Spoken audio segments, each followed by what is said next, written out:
He loves me so much he can't stand the thought of losing me. She gets jealous because she cares. We fight because we're passionate. Sound familiar? Here's the hard truth nobody wants to admit. Somewhere along the way, we started confusing love with pain. We've been sold this idea that real love has to hurt, that drama equals passion, that suffering is proof of commitment.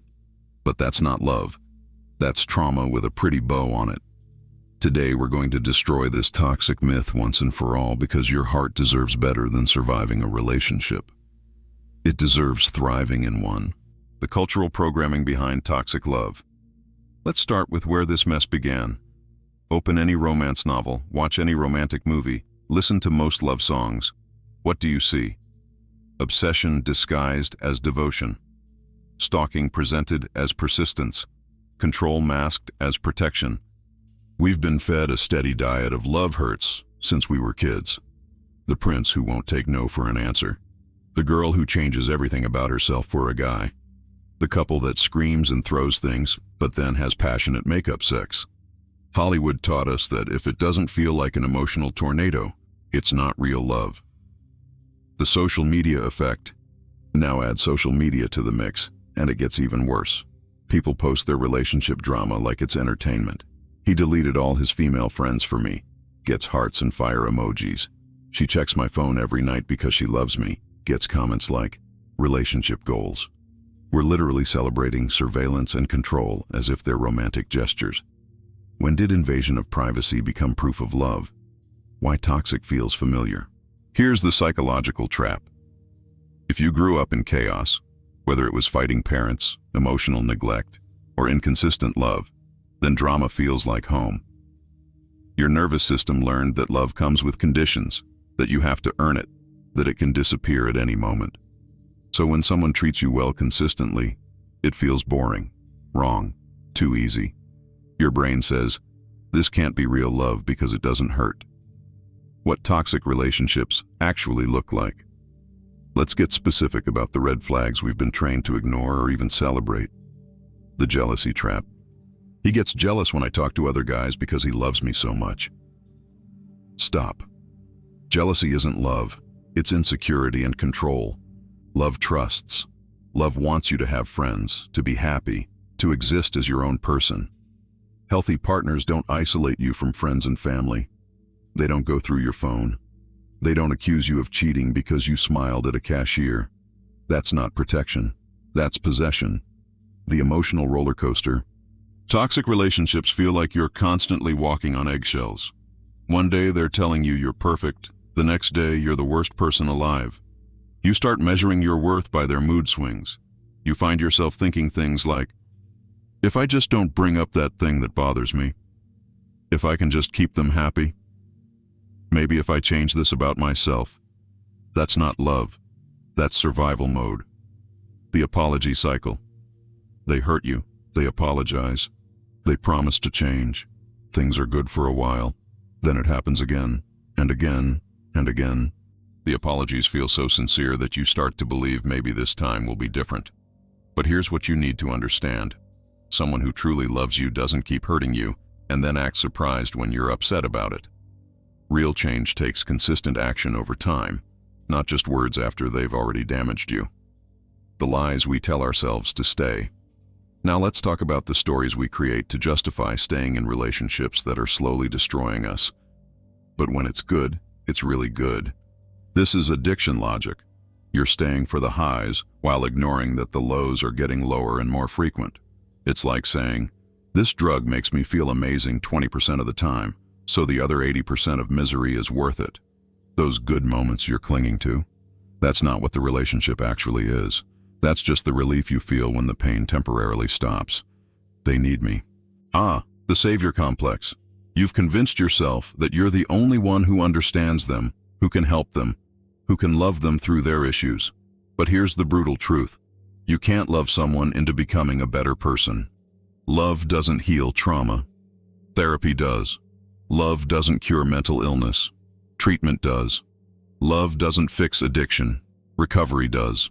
You're not a rehabilitation center. You're a human being who deserves to be loved as you are. not as a project to be fixed. I've invested so much time. Sunk cost fallacy. Just because you've spent 2 years, 5 years, or even 10 years with someone doesn't mean you should spend the rest of your life being miserable with them. Time already spent is gone, whether you stay or leave.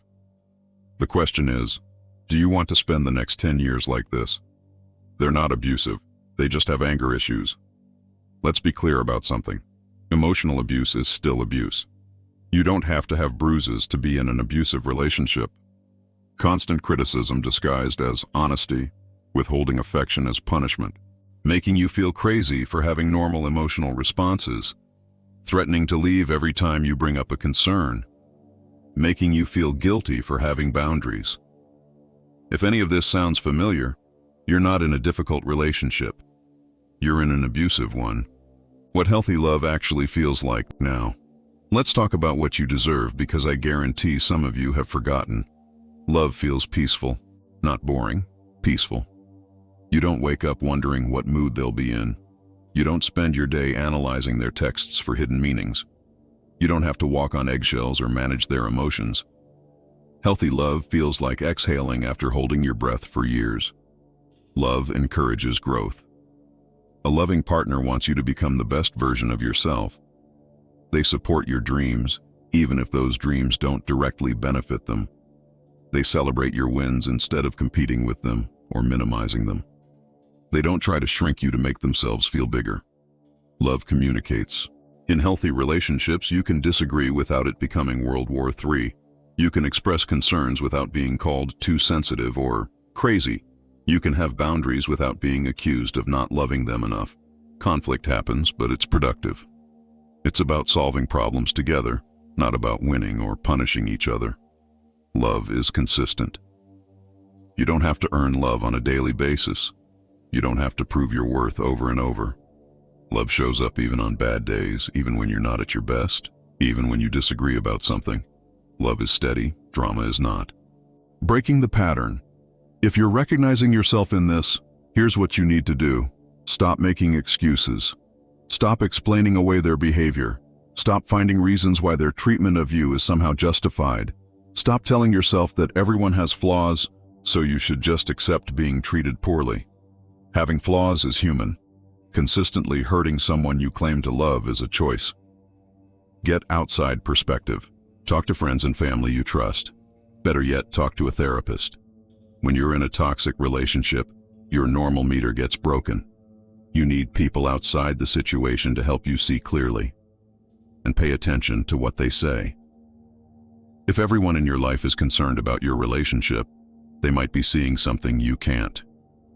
Remember who you were before. Toxic relationships have a way of erasing you slowly. You give up hobbies, friends, dreams, pieces of yourself to keep the peace. But who were you before this relationship? What did you love? What made you laugh? That person is still in there. They're just buried under layers of self-doubt and people-pleasing. The fear of starting over. I know what you're thinking. But what if I leave and never find love again? What if this is the best I can do? What if I'm the problem? Let me tell you something. Being alone is infinitely better than being with someone who makes you feel alone.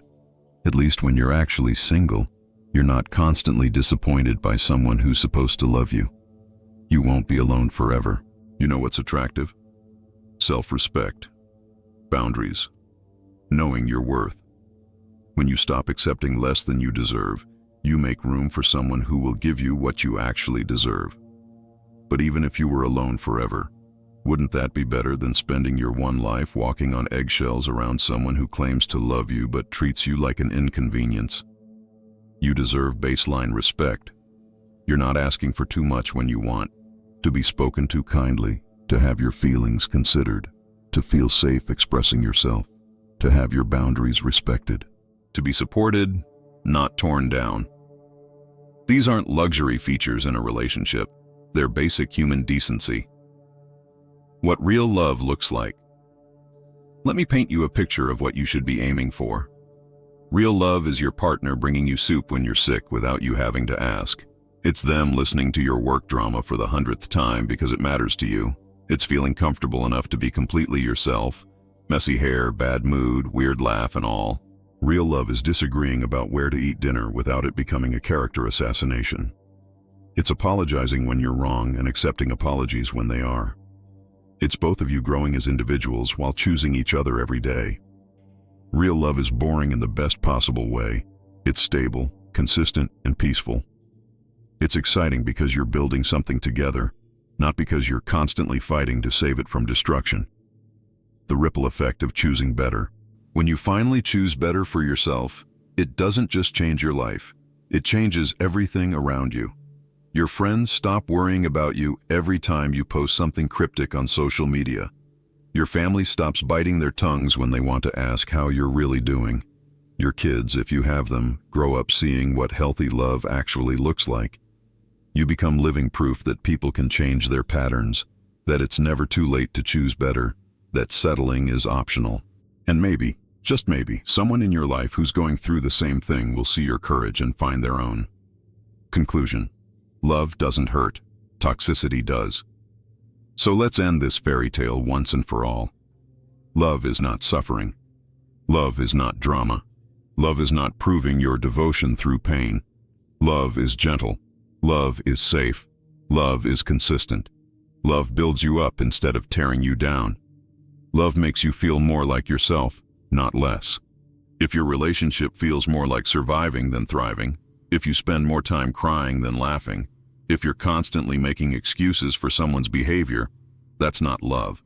That's toxicity with a pretty label. You deserve to be loved without having to earn it every single day. You deserve to be treated with kindness, not just in the good times, but especially in the bad ones. You deserve someone who sees your worth and reflects it back to you, not someone who makes you question it. Stop romanticizing your pain. Stop calling suffering love. Stop settling for someone who treats you like an option when you're treating them like a priority. Your heart deserves better. Your life deserves better. You deserve better. And until you believe that, you'll keep accepting less. What hit you the hardest in this? Drop a comment and let's talk about it. And if you know someone who needs to hear this, someone who's been making excuses for treatment they'd never accept for a friend, share this with them. Sometimes we all need someone to hold up a mirror and remind us what we're actually worth.